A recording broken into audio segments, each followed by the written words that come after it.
why the South so determined to keep slavery. It wasn't solely racism, it was far more useful to them than it would be in the North, thanks to their huge agricultural sector. Unlike the North, which could abolish slavery with minimal impact, the South relied on an enslaved labor to sustain its vast plantation system, with control over a significant portion of the continent's food supply.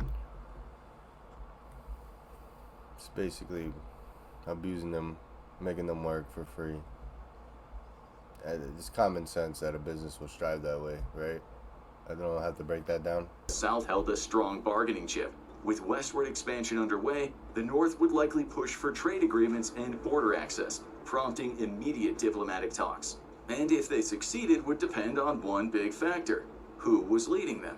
There was only one president of the Confederacy, Jefferson Davis, and he would serve for a 6-year term in this timeline.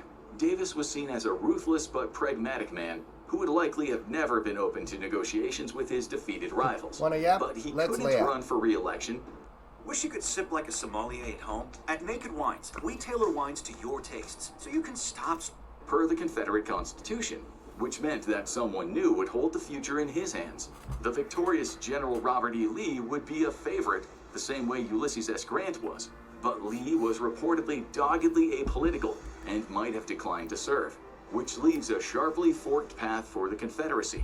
The Confederacy had some moderates high up, including Vice President Alexander Stephens, who initially advocated against secession and served as governor of Georgia after the war. And then there was Judah P. Benjamin, the Confederacy's Secretary of State and Attorney General at different points. Benjamin was seen as a canny negotiator and once proposed freeing slaves who fought for the Confederacy.